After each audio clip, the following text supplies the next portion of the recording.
رات کی گھڑی آئی تو زینب سلام اللہ علیہ نے دیکھا کہ زین العابدین کے آنسو نہیں تھمتے اور ان کو غشی پہ غشی آتی ہے، تو وہ آگے بڑھ کے ان کو اپنی آغوش میں سمیٹتی ہیں اور کہا زین العابدین کیا ہوا؟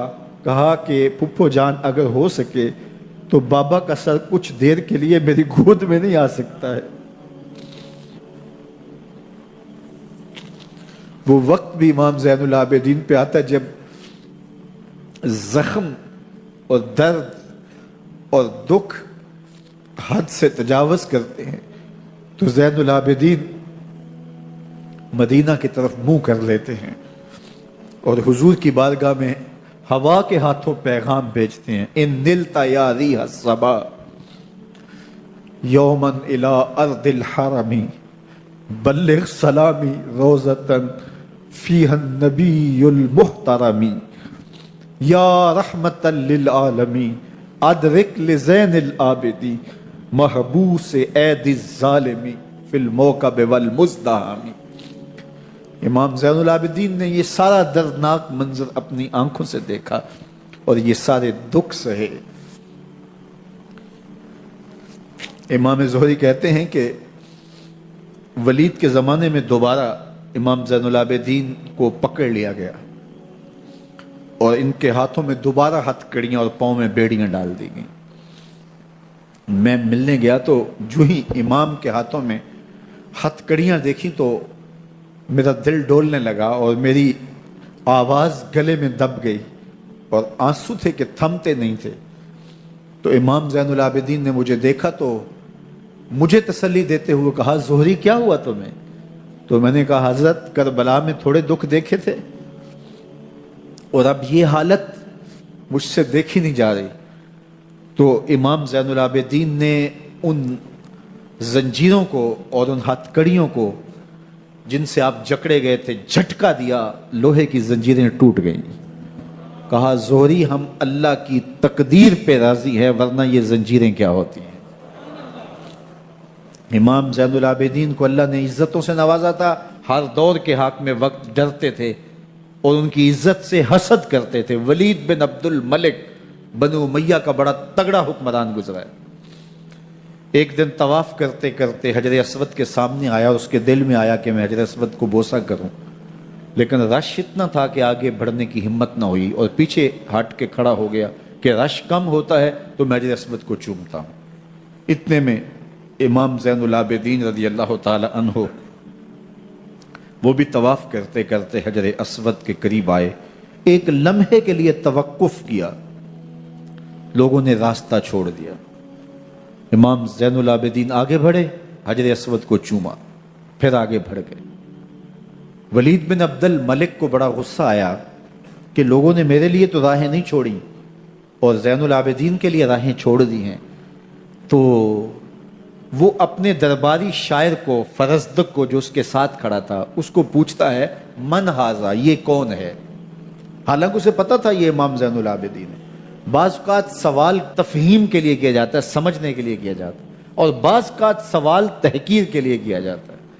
جس طرح کسی شخص کو آپ پسند نہ کرتے ہو اور وہ کوئی کام کرے تو آپ کہتے ہیں یہ کون ہے، یہ کون ہے؟ تو اس نے کہا من ھذا، یہ کون ہے؟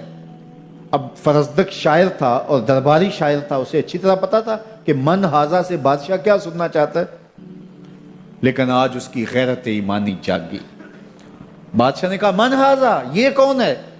تو فرزدق نے بادشاہ کی آنکھوں میں آنکھیں ڈال کے کہا بادشاہ تو نہیں جانتا یہ کون ہے؟ اس کو تو بطحا کے سنگ ریزے بھی جانتے ہیں، اس کو تو زمین والے بھی جانتے ہیں، آسمان کے فرشتے بھی جانتے ہیں۔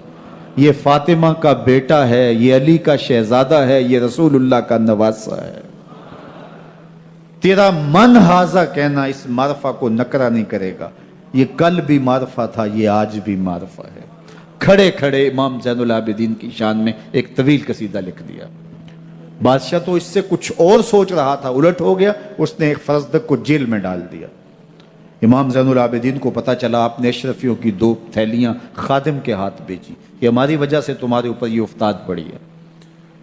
تو اس نے تھیلیاں قبول کی، چوما آنکھوں سے لگائیں اور پھر خادم کے ہاتھ میں دیتے ہوئے کہا امام کو میرا سلام دے دینا اور کہنا حضرت ساری زندگی نے ٹگوں کے لیے، ان پیسوں کے لیے، اشرفیوں کے لیے شاعریاں کی ہیں، یہ جو میں نے قصیدہ لکھا ہے آپ کے نانا کی شفاعت کے لیے لکھا ہے، جو دلوں کو فتح کر لے وہی فاتح زمانہ۔ امام حسین کو تو کاٹ دیا گیا نا، اس لیے کاٹ دیا گیا کہ یہ ہماری حکومت سے بغاوت کر رہے ہیں، انہوں نے یہ کہا، بہانہ یہ بنایا، نظم حکومت میں یہ مخل ہو رہے ہیں، لہٰذا انہیں شہید کر دیا گیا۔ نہ صرف انہیں شہید کیا گیا، سر کاٹے گئے، نیزوں کی نوک پہ چڑھائے گئے، لاشوں پہ گھوڑے دوڑائے گئے۔ کیا کیا ظلم تھا، کیا کیا جبر تھا جو روا نہیں رکھا گیا، پیاسا رکھا گیا، بھوکا رکھا گیا، 6 ماہ کے بچے بھی نہیں چھوڑے گئے۔ امام حسین جب حضرت علی اصغر کو اپنے ہاتھوں پہ اٹھا کے فرات کے کنارے جا کھڑے ہوئے تو آپ نے اشقیاء سے مخاطب ہو کے کہا کہ تمہاری لڑائی تو مجھ سے ہے، اس 6 ماہ کے بچے نے تمہارا کچھ نہیں بگاڑا۔ چلو سے پانی بھرا تاکہ اصغر کا حلق تر ہو جائے، تو پانی ابھی حلق تک نہیں پہنچا، 2 شاخہ سنسناتا ہوا تیر آیا اور علی اصغر کا گلا چیر گیا۔ اور کہتے ہیں وہ جو تیر تھا جو حضرت علی اصغر کا گلا چیر کے آگے گزرتا ہے، وہ تیر تھا جو جانوروں کو مارنے کے لیے استعمال کیا جاتا ہے۔ گردن لٹک جاتی ہے، خون بہنے لگتا ہے، امام حسین اس خون کو آسمان کی طرف اچھال کے کہتے ہیں مالک حسین کی یہ قربانی بھی قبول فرما لے۔ نسل مٹا دی گئی، شہید کر دیے گئے، گھوڑے دوڑائے گئے، سادات کرام عصمت شیار پیغمبر ذاتیوں کو اونٹوں پہ بٹھایا گیا، رسیوں سے جکڑا گیا، چادریں چھیننے کی کوشش کی گئی، کیا کچھ نہیں ہوا۔ تاریخ دردناک ہے، اور یہ پیغمبر کے ماننے والوں نے، کلمہ پڑھنے والوں نے یہ سب کچھ کیا۔ بے مروت، بے وفا، تیرا بھی کیا افسانہ ہے، جس نے اپنی ہی شمع کو گل کیا تو وہ پروانہ ہے۔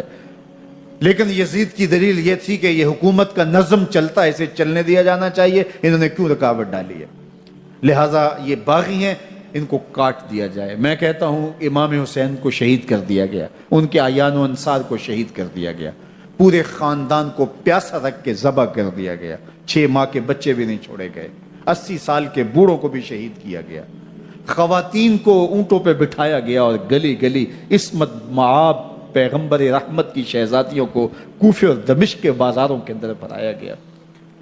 تو مجھے بتائیں اس کے بعد یزید کی حکومت نے کیا کیا، ان کا کیا کارنامہ تھا؟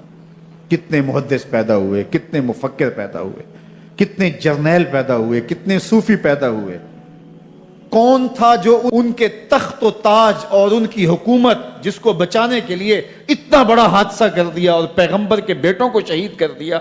تو کیا پھر اس حکومت نے کیا؟ یزید نے، یزید کا اپنا بیٹا تخت پہ بیٹھنے کے لیے تیار نہیں تھا۔